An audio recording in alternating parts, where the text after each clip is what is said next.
compassion and forgiveness for those who stumble. Whenever you encounter someone, ask yourself, what preconceived notions does this person have about what is good or bad in life? When someone becomes your enemy, insults you, or opposes you, remember that they are only doing what they believe to be right. They know no better, because, in their view, what they are doing is just. Marcus Aurelius. The philosophy of Stoicism urges us to learn the practice of forgiveness. For the Stoics, forgiveness is not just a fleeting act of kindness, but a deep recognition of human nature and the flawed judgments that often guide us. The Stoics remind themselves that when people do wrong, it is not out of intentional malice, but out of ignorance. They are, quite simply, mistaken. In their minds, they are acting out of what they believe is right. Imagine this for a moment. Someone has wronged you. Perhaps they lied, broke your trust, or treated you unfairly. Your initial instinct is to be angry or resentful, to think of them as bad or unjust. But what if you paused for a moment and thought, this person is doing what they think is right. They don't know any better. By reflecting on this, you can begin to soften your heart, to see their actions not as an attack, but as a misguided attempt at what they think is good. Understanding mistakes. Through Marcus Aurelius. Marcus Aurelius, the Stoic emperor, reminds us of our ability, and indeed our responsibility, to love even those who have made mistakes. He reflected on this notion in 4 ways. Those who make mistakes are still our kin. We are all interconnected as members of the same human family. They act wrongly out of ignorance. They are not evil, just misinformed. All of us will die eventually. Life is too short for grudges or bitterness. We can only be hurt if we choose to be. It is within our power to let go of the harm caused by others. By understanding these points, Marcus argued that we have both the capacity and the obligation to love and forgive even those who seem to have wronged us. He saw this not as an optional part of life, but as a duty to maintain harmony within the human community. Holding on to anger, bitterness, or resentment, he believed, was a form of self-destruction. But Marcus didn't stop there. He extended this philosophy to remind himself that he should forgive, even if others do not. He didn't seek forgiveness from others, but made it a personal commitment to be forgiving. Seneca, another great Stoic philosopher, echoed this sentiment when he said, "Be ready to forgive others, but do not expect forgiveness from others." This principle reminds us that true forgiveness comes from within. It's not about waiting for someone else to say they're sorry or to make things right. It's about releasing ourselves from the burden of carrying anger. Examples from daily life. The power of forgiveness. Think about a moment in your life when you were wronged. Maybe a friend betrayed you, a colleague took credit for your work, or a stranger treated you unfairly. Your natural instinct was probably to feel hurt, upset, or even enraged. But now, reflect on that experience from a Stoic perspective. Imagine if, instead of allowing yourself to spiral into resentment, you had paused and thought, this person didn't mean to hurt me. They believed, in their way, that they were doing the right thing.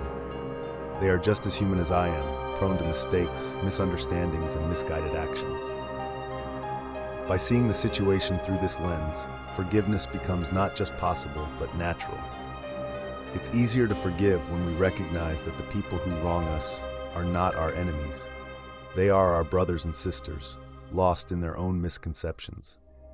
The next time you feel wronged by someone's actions, take a moment to consider what might be driving them. Ask yourself, what fears, desires, or insecurities are causing this person to act this way? Have they been raised in a way that makes them think this behavior is acceptable? Are they reacting out of fear or pain? This reflection does not excuse their behavior, but it helps us understand it. And through understanding, we can find compassion. Seneca's call for compassion and wisdom.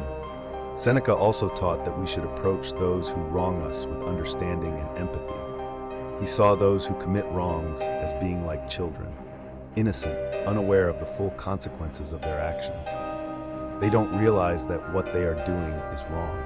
They are blind to the harm they are causing, much like a person suffering from a disease. When someone falls ill, we don't blame them for their sickness, do we? Instead, we offer support, compassion, and care.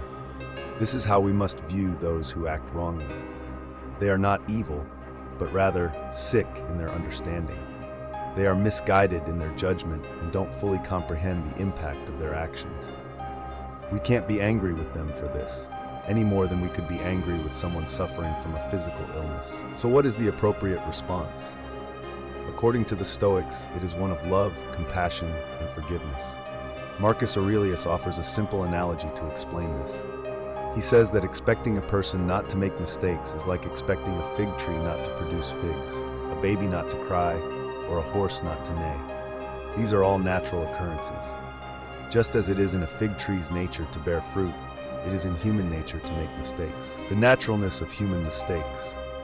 Marcus Aurelius's analogy is powerful because it reminds us that human error is not something extraordinary or shocking. It is part of the natural order. Just as trees grow leaves, humans make mistakes. Once we accept this, we can let go of unrealistic expectations for ourselves and others. Imagine walking down a street and seeing a tree shedding its leaves in the fall. Would you be upset? Would you demand the tree to stop dropping leaves? Of course not. You would recognize that this is a natural part of the tree's life cycle. In the same way, when we encounter someone who has wronged us, we should see their actions as part of the natural cycle of human life, one filled with learning, growing, and sometimes making mistakes. It's essential to understand that mistakes are inevitable. They are woven into the fabric of human existence. Trying to avoid or deny this fact only leads to frustration. Instead, we should aim to cultivate patience and compassion. Turning the lens inward, could I be the one who's wrong? The Stoics also taught that when someone makes a mistake, we should not only be forgiving, but also introspective. After all, there is always the possibility that we are the ones in the wrong. Before reacting with anger or judgment, ask yourself, could it be that I'm the one who has misunderstood the situation? Could it be that I'm the one who has made the mistake here? Often, in moments of conflict, we are so focused on the other person's actions that we forget to examine our own behavior. By turning the lens inward, we open ourselves up to the possibility of growth. We give ourselves the chance to recognize our own shortcomings and to correct them. Imagine this scenario. You've just had an argument with a friend. You're convinced that they are in the wrong. They didn't listen to you. They misunderstood your point, and they were unfair in their criticism. But before you react, take a moment to reflect. Could it be that you were unclear in your communication? Could it be that you overreacted to something minor? Could it be that your own emotions clouded your judgment? By considering these possibilities, you not only give yourself the opportunity to grow, but also open the door to reconciliation with the other person. Instead of escalating the conflict, you can approach the situation with humility and a willingness to listen, helping those who have lost their way. In addition to forgiving those who make mistakes, the Stoics believe that we have a duty to help them. If someone is sick with ignorance or misunderstanding, shouldn't we do what we can to guide them back to the right path?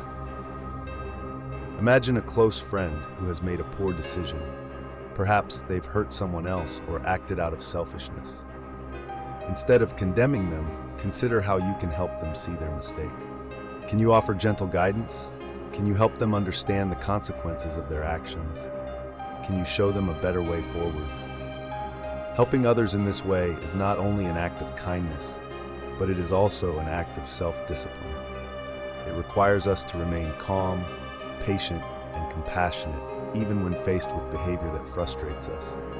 It challenges us to rise above our instincts for judgment and instead embrace the higher virtues of understanding and forgiveness. This extended reflection on forgiveness, compassion, and understanding, enriched with Stoic philosophy, teaches us that true strength lies not in holding grudges or reacting with anger, but in recognizing the common humanity that binds us all.